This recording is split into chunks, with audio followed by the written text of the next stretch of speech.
There's been a big change around here. Yeah, what's that? Yeah, it's a different vibe in here today. Did you know that? Yeah, I feel it. You feel it as well. Yeah, well, I hear it. Oh, you hear it as well, don't you? Yeah. Guys, big announcement. Will Do has taken off the headphones. And I don't know what to make of it. Is this a message? Is this a protest? Is this political activism?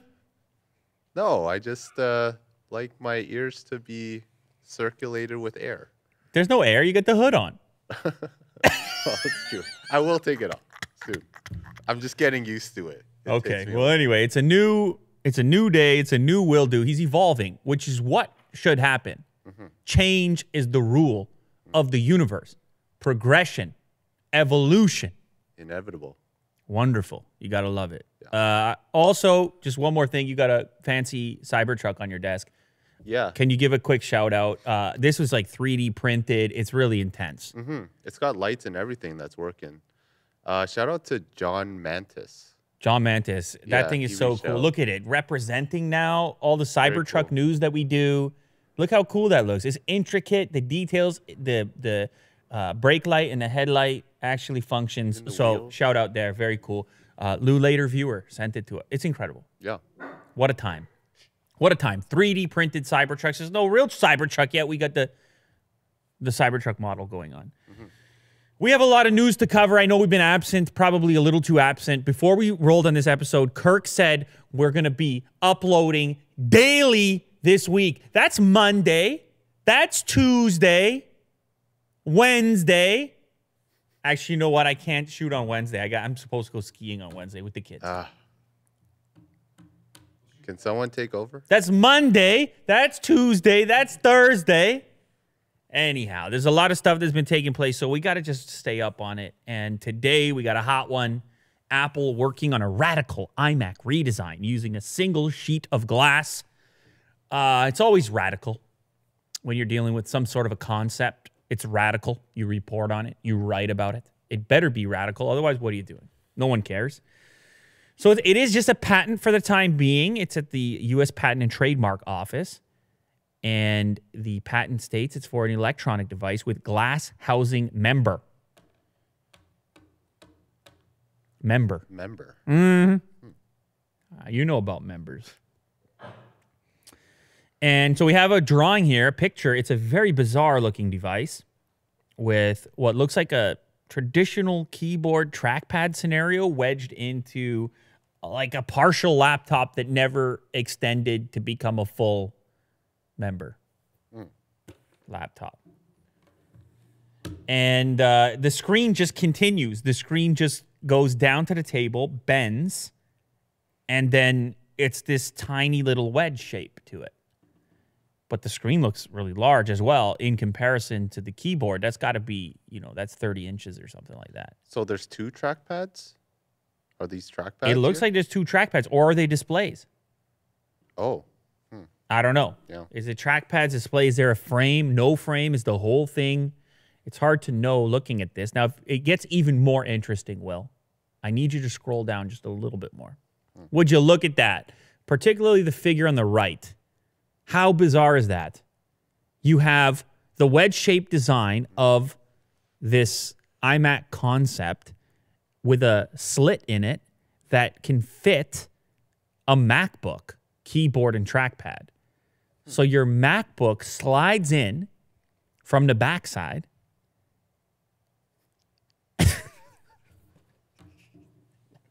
What is it with this? What is it? What is it with this? Can you put the headphones back on, please? What is it with this story? Hey, man, usually you're composed. What's the matter? Get it together, Will. The internet has ruined me. Get it together, Will. It slides in and it kind of acts like a dock, like a docking station that includes a monitor. Now, a lot of people end up using their MacBooks like this. A lot of people will connect to a monitor and their peripherals are connected to the monitor, and then they can do a single cable into that, or it will be some other form of external dock. So it's kind of an interesting take. If people are going to be using laptops, how do they get the desktop experience?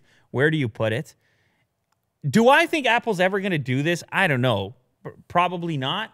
I'd say it's unlikely, but it's interesting nonetheless. And you know they got to get out in front of it. If they're sitting around in the design room, as you would if you were Apple, and somebody throws this at you, someone throws this at the wall, and you're a manager of other managers, you might say, hey, hit up the old patent office and let's just get it rolling, just in case. So we've got it on the books.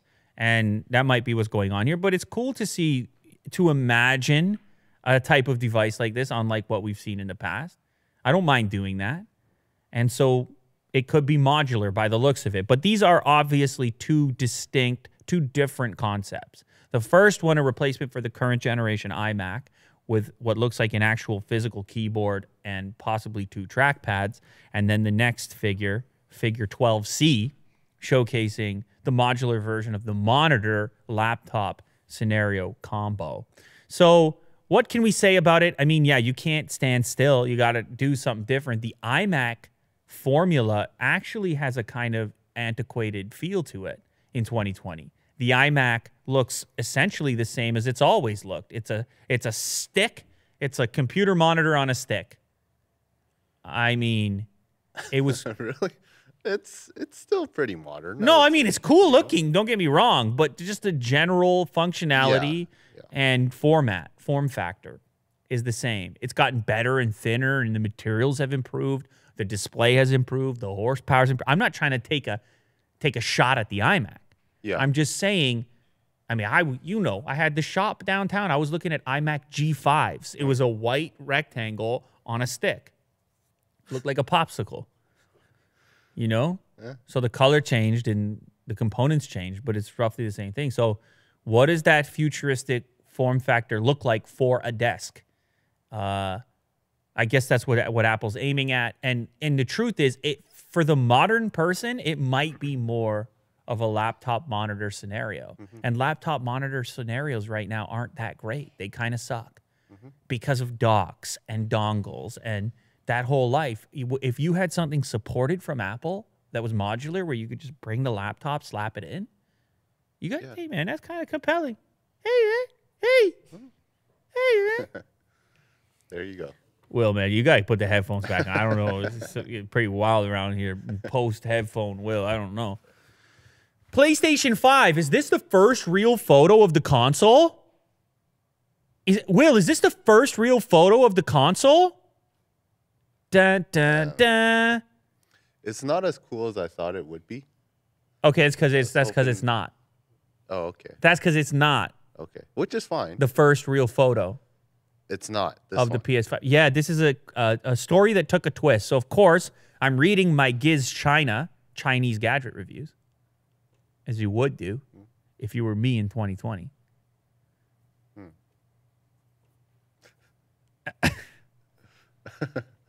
Yeah.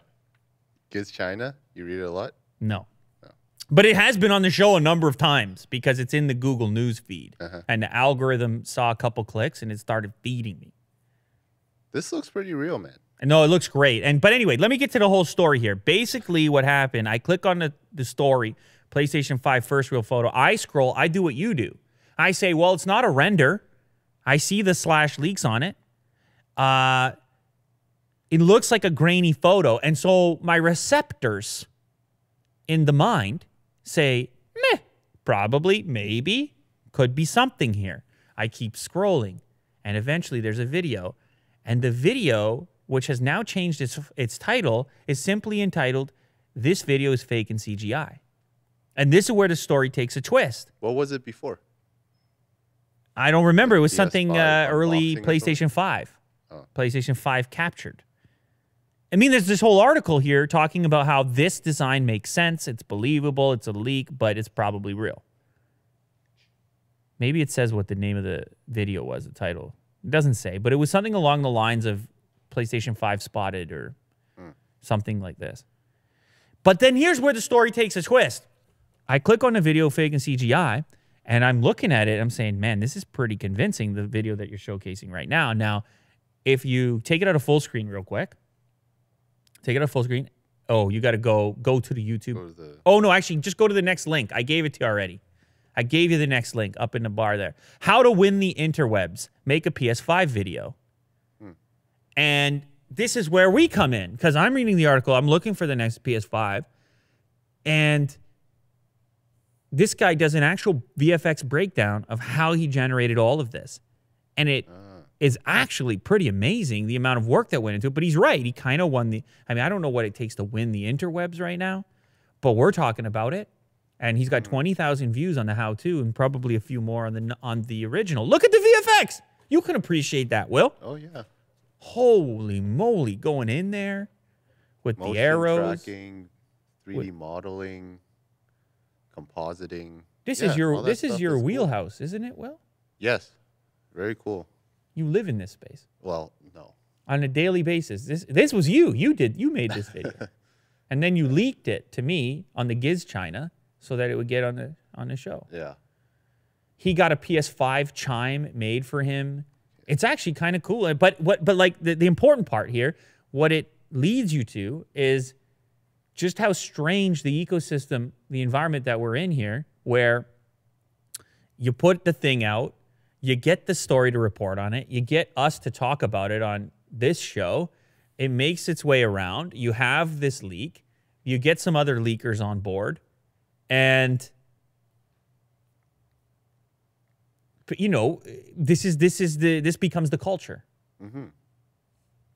And here's an example of a guy who had no inside information, no inside line, and yet still could participate in the culture. So it makes you, and then by the blacking it out, really sells it. When he blacked out a section of the screen where the username would be, that really sells it. And it's like its own art form now. I feel there's something artistic about this. The perfect fake CGI leak to make it believable. And then what kind of work should be done? The handheld, it's got to be wobbly and seem like an actual smartphone clip. Even the 3D modeling here, I see like a sticker. The sticker that's a bit loose. That's attention to detail. Yeah. And in the future, obviously, this is kind of like deep fakes or something where you start to question even video content because it can be done so well done with the low light and the graininess, and it's just well executed. So kind of a cool, weird, unexpected video, but it's probably something you should know because you may have seen this new PS5 leak floating around and not know, or maybe you read it a few hours ago or yesterday, and you might not know that it's completely fake and admitted to be fake, and surprisingly, maybe even more interesting, the fact that it is fake and how the fake was made. India is now the world's second largest smartphone maker, and you sent this one to me. I was actually kind of surprised it wasn't already when I read this news. It's some new research from Counterpoint, and it's in relationship to volume. So when you talk about a smartphone market, you're talking about how many units are moved. There was a massive increase, 158 million devices shipped in the country. Obviously, a lot of this has to do with population and the number of potential customers coming online. 158 million is a big number. It ain't such a big number. You start talking about population of India. Because what kind of number would you be talking about if you're talking about a population of India? Like 2 billion? Are you whispering right now, Will? I mean, we count on you for the facts and the stats. And maybe if you had headphones on, you would have nailed that. I don't know. Because you would have had the earpiece. Oh, 1.3. 1.339 billion people in India. That leaves only China as the bigger population. That said, if you look at Will's graph right now, you can see India they look to be on a trajectory to pass China and the United States all the way down there, 325 million. So there's a huge volume component to this, and it's not an overall dollar figure of units moved, but instead the number of units total. The brands that occupy the majority of those spots in people's pockets of the 158 million that were shipped, Xiaomi, Oppo, Vivo, and Realme. and they account for 72% of those units. Crazy, Will. It's wild. Those names, 10 years ago, 5 years ago, those names, those numbers, those names, those numbers. Wow. Now, Samsung is still a player. They're still the second largest brand as a whole, but to have 72% of the market occupied by those brand names is indicative of just sort of where the market's going, where you should be investing. This particular article states the importance of the Indian marketplace because of the ability for American companies to interact with it in a way that's impossible in China. It just represents an enormous market. In China, of course, the operating system / app ecosystem that exists being different from the rest of the world keeps certain players out of that market, like Google, Facebook. I guess Amazon is out of that market in China as well. So where do they go for growth? They look towards India because it's plug and play. You go there, it's, oh, this is easy. Here we go. It's all accepted. It's Android. Wonderful. So anyway, big numbers. The numbers could get bigger. The influx of low-cost smartphones has gone a long way towards bringing more people online. An estimate puts the total number of smartphone users in India at 438 million. Okay, that's a lot of people, but you just showed me a number, almost 1.4 billion. So what does that tell you, Will? How many you got left over? Quick maths. It's You got a Billy. yeah. You got a quick Billy. 1.3. Sure, 1.3 something, but you got close to 1 billion people that are not even a smartphone user yet. So I'm Willie Do. I'm the CEO of Megacorp. And we got a new smartphone coming out. Are you going to take a trip to India? Are you going to Are you going to knock on a few doors? Oh, yeah. Yeah, I think you might. Yeah, I think you might, Mr. Megacorp.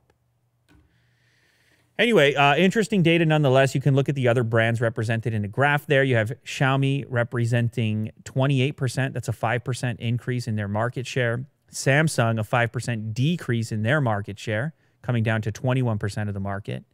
Vivo, 16% total.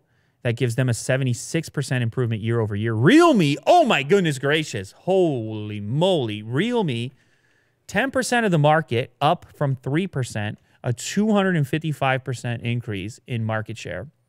Willie Do, I believe that something's going on there. They're doing something right. They're doing something. Then we have Oppo, and then we have others. Interestingly, the others section down. The other section is minus 39% year over year. So what does that tell you? It tells you that the marketplace is shifting towards a group of trusted brands. They have roots. That they're going, the Xiaomi, Vivo, Realme situation could be the future of that marketplace. And it's going to be increasingly difficult to dethrone that group. Now, granted, Realme, they jump out of nowhere, so who knows? Maybe they could be displaced. There's another 1 billion people that have to come online. But it's going to take investment. Realme being, for example, a brand exclusively targeted at that group of individuals. You see how that works? You pay the attention, you take the trips, you set up the office, you answer some questions. What are you looking for in a phone? You test some things out. You offer incentives that make sense for that particular culture. You got to spend the time, is what I'm trying to get at. That's why Bezos was over there. Bezos, you think he's got a couple $1 billion? You think he's a busy guy?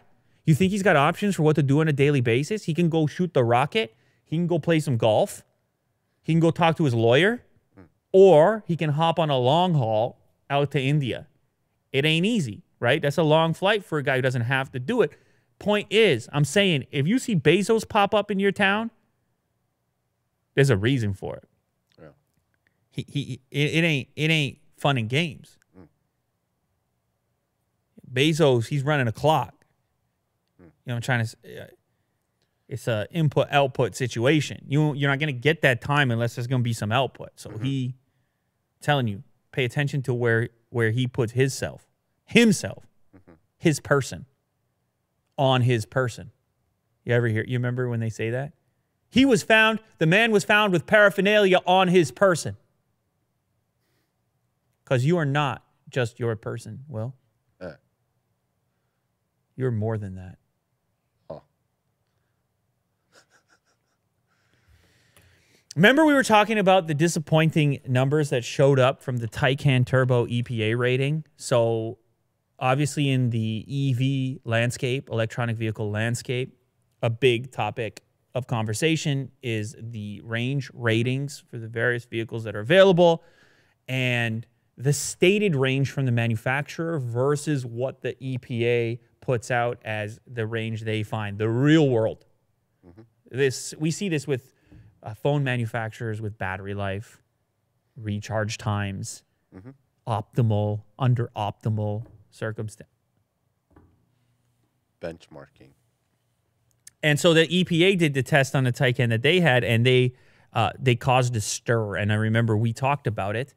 They were able to achieve a range of only 201 miles. 201 miles, not what people are looking for in a premium EV. Certainly not if they were looking at a Model S performance version. It's substantially better than that. Now, granted, maybe the two cars aren't targeted at the exact same market. Porsche puts the Turbo S badge on it. Maybe they're saying, look, ours is more of a performance vehicle, and therefore treat it like that. Don't drive across the whole country, you jerk. Right. But it turns out the aspiration is to have better range than that. And in this individual's findings on InsideEVs.com, he did his own real world and got a much better figure than what the EPA did. Now, he's looking at the EPA saying, where are you getting your numbers from? Yeah, so it's pretty much more than double. No. He did a 436-mile drive to showcase that he has a bigger sample size, but he didn't get 436 miles on one charge. I know it's a confusing. Right. I think the headline is meant to get you to click. Yeah, it got my attention. Because you say, oh, he went on a 436-mile drive. Wow, that's a nice EV. Yeah. And then you click on it, you're like, wait, he took a trip, but he stopped and recharged during the trip. You understand what I'm saying? I see. But anyway, he got a better number nonetheless. His official number that he ended up on, that he landed on, he also said like he was driving responsibly, which is important, I suppose, if you're going to do this type of test. He came up to 248 miles of range per charge average over the course of the entire trip. So he added close to 50 miles onto the EPA rating, which is substantial, right? But when you're talking about 200, you add another 50. Yeah. It's good. It's still not the best out there, but it's an improvement. So there are so many factors that go into this, obviously. He also mentions in the article that he was losing elevation. In other words, the trip he was on, it was a relatively downhill trip. Okay. So how do you factor that in? How does the EPA look at that? What kind of systems is the EPA using for that? One thing's for certain. The real world test is going to be when people actually get it. When people actually get it, you'll see a huge sample size of how these things are actually performing, and then we'll find out. But Porsche is not a company that. So, for example, when it comes to 0 to 60 times, which is a common thing when people look at performance cars, they want to know what the 0 to 60 time is. They've always been incredibly conservative. They would say 0 to 60 time of 3.5 seconds. And then people would go out and clock it way faster than that. And they have a history of this. And you can go read in the forums and all the rest of it. People say, yeah, Porsche's conservative with this. So I would think that same ethic would follow through on this particular vehicle. So in a weird way, I understand the EPA and the purpose of the EPA existing, but I highly doubt that Porsche would put out figures better than the EPA if they didn't think people in the real world would be able to hit it. And of course, there's going to be updates that come out to the car, and maybe there's improvements to still be made. I don't know. But for the time being, here we have a real world test that outperformed the EPA rating. So if you're keeping track of this stuff, this could be positive news for you if you're a potential buyer of one of these. Oh, and keep in mind, eventually they're going to put out a non-performance version, right? They just started with the turbo model. So eventually, not non-performance, but eco-friendly. yes, a range oriented. Yeah. Presumably, we will see also a range oriented option Yep. down the line. So they're not going to end it here. It's a cool read, by the way. If you're interested in how the trip went, how he charged, where he charged, and everything, you should go check it out, InsideEVs.com.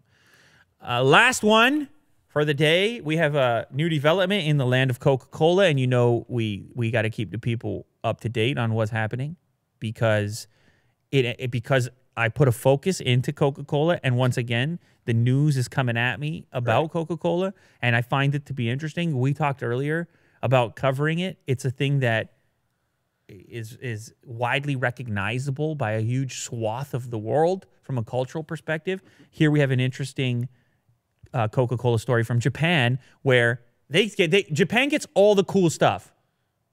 And to be honest with you, I'm kind of sick and tired of it. Yeah, they kind of do. They get all the cool things and never ends up over here. I mean, we got maple.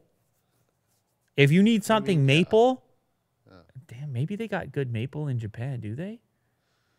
Because they have that tree called a Japanese maple, but you can't get maple syrup out of that. Yeah, if they decide to grow maple trees, then you know they're gonna. I don't know, man. grow It's it out. very regional. I don't know if It's it's the climate. possible. It's the conditions. I think the cold and the warm. That's why it's all northern Ontario and Quebec. Yeah, Like all the top grade stuff.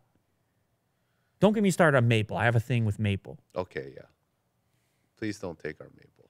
I have a thing about the maple. But anyhow, maybe a Coca-Cola maple. A Coca-Cola maple treat, Will? Anyway, that's not what we're here about today. I didn't know this, but strawberries better. are big in Japan when it comes to the holidays, the winter and Christmas. They associate the red of the strawberry with Christmas, white and red. Oh, do they? Yeah, I didn't know that. Oh. So apparently Coca-Cola is a bit late to the party. But what I love is this JapanToday.com news site does a legit review on Coca-Cola strawberry. Okay. The read is incredible. It's like, however, when we poured it into a glass, we learned that Coca-Cola strawberry is the same deep brown color that the regular flavor is. Before taking a sip, the only clue that you're in for something new is the smell. In the end, the best thing about Coca-Cola strawberry is that it's a legitimately enjoyable soft drink. Oh, I mean, it's not a report that's kind of, what would you say, over the top? Salacious. Yeah, it's the complete opposite. They're like, it's an enjoyable beverage. And thank you for reading our Coca-Cola strawberry news report. it's very Japan. It's very Japan, and I like it. Yeah, And I like it. very subtle. So apparently Pepsi has done some crazy flavors as well that haven't been received as well. Pepsi Ghost or Pepsi Shiso. I don't know any of those. I don't know what those are, but they don't sound appetizing to me as much. Listen to this. Coca-Cola strawberry smells, though, it's not syrupy or cloying in flavor. What a report. And the base cola flavor isn't drowned out by the additional strawberry elements. Man, what a missed opportunity in life. Well, that could have been us. Sipping these things and saying, so we could be saying it's not syrupy or cloying in flavor. And the base cola flavor isn't drowned out. You and I could be saying that. Disgusting or sickening. See, we don't even use this word. And Japan Today, they got that word. Richness. It's unbelievable. Do you think it's made out of strawberry fruit, or is it No, just like how flavor? dare you? It's a Coca-Cola badge, man. Well, You think you got some real strawberry in there? What are you going to pay for that? $4? $8? I would. 7-Eleven? I don't know. You know how Coke is. They got the yeah. laboratories. Yeah. They're sniffing the swatches. They're it's a science experiment. focus groups and lab coats. But one thing that came to mind, and I think it probably came to the mind of other people looking at this, is what about cherry Coke? Is it going to be that different? But see, the thing about cherry Coke, the argument on a cherry Coke is that it tastes like cough syrup, sort of. It kind of has like a syrupy, and I think that's probably why they mentioned the syrupy thing down at the bottom there. They say because this is strawberry, there's a tiny bit of tart in there, which could be interesting, Right. that you don't get with the cherry. So they covered it. Now we covered it. It's a lot of coverage on a strawberry Coca-Cola. If you're in Japan and you can send Willie Do a strawberry Coca-Cola limited edition, while it's still there, it would be greatly appreciated. He spoke to me before we shot the show today. And when he saw the topic, he said, man, it's terrible. We got no viewers in Japan, all the cool things in Japan. I said, Will, you know, we can do something about that. Yes, we could. I'd love to try it. There you go. I'm sure you would like it. Could be live on the show. Yeah. This could be the one. Yeah. What should we do? This one and the coffee one. Yeah. We should do both of those. All right. Get in touch with Willie Do. He's will@lulater.com. Strawberry Coca-Cola. What a time to be alive.